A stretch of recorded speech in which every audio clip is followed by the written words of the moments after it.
रोचक बात यह है कि दूसरे खेमे में एक बौखलाहट बिहार में आकर मुंह खोलते हैं। पहले तो वोट कम हो रहे थे, अब सीटें कम होती। तो प्रधानमंत्री इस चुनाव में विपक्ष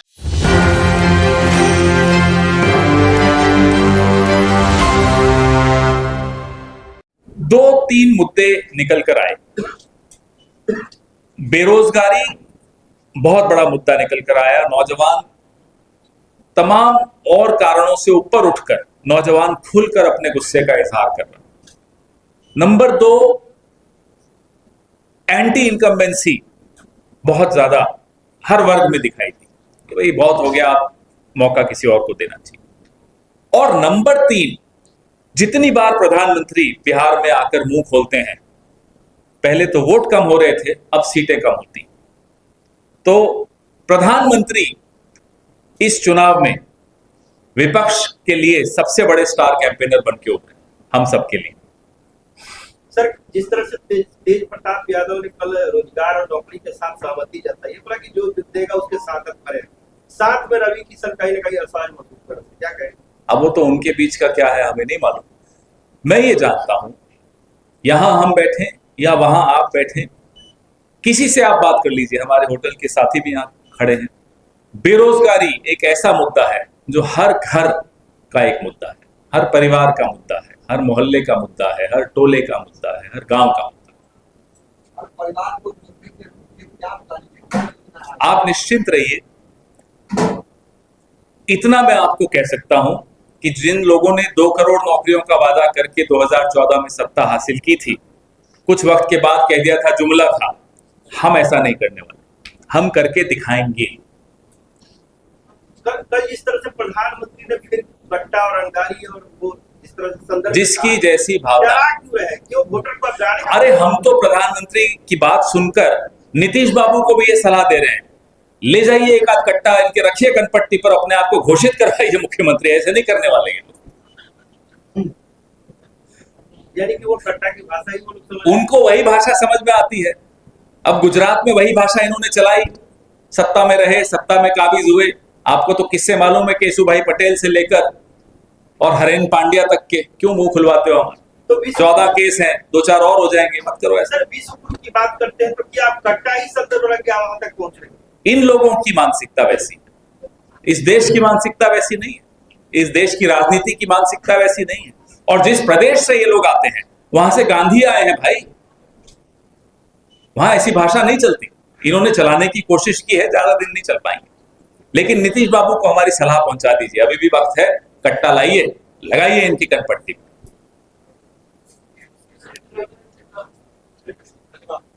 लेकिन ये जरूर मुझे जवाब दिलवाइएगा कि ये छिप छिप कर गृह मंत्री इस होटल में किससे मिल रहे हैं। ये बड़ा महत्वपूर्ण है, मुझे मालूम है किससे मिल रहे हैं, लेकिन मैं चाहता हूं आप पता लगाइए। हमारे पास भी लिस्ट है कि किस किस से मिले। धन्यवाद। अरे अब हर चीज मैं करूंगा तो फिर तनख्वाह तो आप पा रहे हैं। सर, अमित शाह ने कहा है, मतलब कांग्रेस पे उन्होंने तंज कसा है, कहा है उन्होंने कि जंगल राज फिर से वापस लौटना चाह रहे हैं एक नए अंदाज के साथ। उनको क्या कहना चाहिए? भाई, अपने उप मुख्यमंत्री पर हमला हो रहा है, खुद गृह मंत्री उस हमले को नहीं रोक पा रहे, फिर कहते हैं जंगल राज।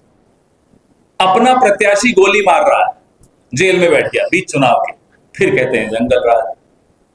अब तो गृह मंत्री को गुंडा राज क्या होता है हमसे ज्यादा वो ही जानते हैं। और इस देश में गुंडा राज क्या होता है अमित शाह से ज्यादा कोई नहीं जान सकता। लेकिन हमें उनका पूरा इतिहास उठा के देख लीजिए, उनका पूरा करियर उठा के देख लीजिए। इस देश का गृह मंत्री अच्छी तरह समझता है गुंडा राज क्या होता है और गुंडा राज कैसे किया जाता है। लेकिन यहाँ के उप मुख्यमंत्री तो ज्यादा समझ रहे हैं, उन्होंने बयान से तो गुंडा राज सीधे कर रहे हैं। हाँ, तो वो तो बेचारे भुक्तभोगी हैं, कंट्रोल ही नहीं कर पा रहे, अपने ऊपर हमला नहीं रोक पा रहे। वो क्या खाक सुरक्षा करेंगे बिहार के लोगों को? तभी तो यहाँ खेमका जी को मार दिया जाता है, अगवा किया जाता है लड़कियों को, 9 मर्डर होते हैं रोज। इसीलिए होता है ना कि ये गुंडा राज चल रहा है। सर, एक क्वेश्चन है, एक बार सिखा के जब मतलब क्या हो गया 15 करने का, तो अपने बॉडीगार्ड को बोल रहे हैं फायरिंग की उकसा रहे थे शख्सियत पे। अब आप समझ लीजिए, ये है इस प्रदेश के उप मुख्यमंत्री जो अपने बॉडीगार्ड को कहते हैं फायरिंग कर लो, और फायरिंग नहीं करते तो क्या किस काम के बॉडीगार्ड हो, शायद ये भी बोला था। फिर कहते हैं कि वो नशे में कोई था। अरे आप, हमने तो सुना यहाँ शराबबंदी है। तो नशे में कैसे उनके साथ कोई घूम रहा है, बताइए। धन्यवाद। लेकिन फिर अभी मैंने क्लियरेंस तो नहीं लिया, लेकिन हमारा जो आंतरिक असेसमेंट है प्रथम चरण का वो पूरा हो चुका है, और लगभग 72 सीटों पे हम स्पष्ट रूप से जीत रहे हैं 121 में से। इसमें समय लगा क्योंकि हमने हर सीट से, हर बूथ से आंकड़े इकट्ठे किए, और रोचक बात यह है कि दूसरे खेमे में एक बौखलाहट की इंतहा हो गई। सुनने में आया कि कुछ रैलियां उन्होंने कम कर दी हैं, आपस में भी इनके कोई समन्वय अच्छा नहीं बन पा रहा जेडीयू और बीजेपी का। खैर वो होना ही था, आज नहीं तो कल। चिराग पासवान की पार्टी और जेडीयू का भी समन्वय नहीं बन पा रहा, हमें मालूम था। लेकिन अब जो 121 सीटों पर हुआ उससे यह स्पष्ट हो चुका है कि उस खेमे में खलबली मची हुई, और हम 72 सीटों पर स्पष्ट रूप से जीत दर्ज कराने जा रहे हैं। हमारे बूथ वाइज आंकड़े हमने लिए और उसमें समय लगा। आरजेडी वालों से भी हमने समन्वय बैठाया, उन्होंने अपने आंकड़े इकट्ठे किए, और अभी हम कम करके बता रहे हैं क्योंकि जो आया आंकड़ा वो थोड़ा और ज्यादा था। लेकिन कंजूसी करना अच्छा रहता है, जब आशावादी रहो, लेकिन कंजूसी से आशावादी रहना चाहिए। ये जो 72 में हमारे भी अच्छे हैं, चिंता मत कीजिए। पिछली बार का स्ट्राइक रिकॉर्ड हम तोड़ने वाले हैं, अच्छी तरह से तोड़ने वाले हैं। और जब एक परिवार मिलकर कुछ संघर्ष करता है तो ये नहीं देखा जाता कि माता को कितना हासिल हुआ, पिता को कितना हासिल हुआ, बड़े भाई छोटे भाई, कुछ नहीं होता, सब बराबरी से लड़ रहे होते हैं। सर 12 सीटों पे जो महागठबंधन के लोग आपस में, उसका नतीजा आपको चौंका देगा, आने दीजिए। सुना आज प्रधानमंत्री भी घूम रहे हैं। एक अजीब बात हमने देखी, इसी होटल में देखी। जब गृह मंत्री इस होटल में आते हैं तो लिफ्ट के सीसीटीवी के ऊपर कागज चिपका दिया जाता है। तो हमें नहीं समझ में आया कि गृह मंत्री यहां किससे मिलने आ रहे हैं, किसका मुंह छिपाया जा रहा है, किससे डर डर के छिप छिप कर मिलना पड़ रहा है। क्या वो अधिकारी हैं, कौन है? इसका जवाब हम उम्मीद करते हैं गृह मंत्री देंगे। चलिए, आप ट्रैफिक रोक देते हो, लिफ्ट रोक देते हो, रास्ते बंद कर देते हो, सब मंजूर है। सीसीटीवी कैमरा के ऊपर कागज क्यों होटल वालों को मजबूर करके लगाया जाता है, ये हम जानना चाहते हैं। किससे मिल रहे हैं गृह मंत्री? इस देश के गृह मंत्री ये छिप छिप कर मीटिंग्स क्यों कर रहे हैं?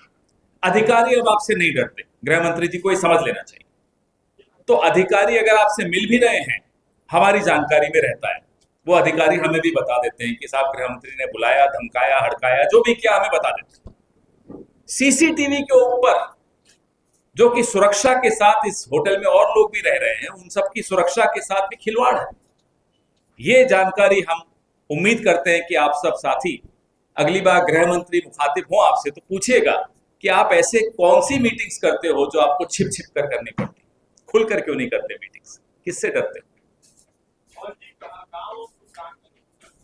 मैसेज स्पष्ट है, किसको हराना है ये हम दोनों जानते हैं, आरजेडी भी, हम भी, हमारे सारा गठबंधन जानता है कि कैसे और किसको हराना। सर 62,000 करोड़ का जो ऊर्जा घोटाला हुआ है उसमें, अब आपने ऐसा सवाल पूछ लिया है, 2 लोग अभी अपना कैमरा ऑफ कर देंगे। मैं नाम नहीं लूंगा। क्या कहना चाहते हैं? आपने कहा है कि संसद में लेकर जाएंगे, रोड पर भी उतरेंगे। मैं आपको बता रहा हूं कि 62,000 करोड़ तो कम बोला, 25,000 करोड़ हर साल 25 साल तक। आप कैलकुलेट कीजिए, मैं कल तो भूल गया, मेरे कैलकुलेटर पे नहीं आ रहा था। 25,000 करोड़ 25 साल तक, ₹7 प्रति यूनिट बिजली बिहार के उपभोक्ता को खर्च करने पड़ेंगे। तो घोटाला बहुत बड़ा है, महाघोटाला। सर 62,000 करोड़ अगर इंडिया ने घोटाला किया है तो आज 125 यूनिट बिजली फ्री देंगे, तो आप कहां से लाएंगे 200 यूनिट फ्री बिजली देंगे? हम बिना घोटाले किए बहुत कुछ कर सकते हैं, हमने कई राज्यों में करके दिखाया है। हमने मुफ्त बिजली दे के दिखाई है, हम साबित करके दिखा चुके हैं। इसलिए हमें आप जब ये सवाल पूछते हो तो हमें कोई घबराहट नहीं होती बताने में कि हम पेंशन भी दे सकते हैं, ओल्ड पेंशन भी दे सकते हैं, मुफ्त बिजली भी दे सकते हैं। अर्थशास्त्र की समझ होनी चाहिए बस, और नीयत साफ होनी चाहिए। ₹1 में 1050 एकड़ जमीन देने की अगर नीयत होगी तो नहीं कर पाएंगे।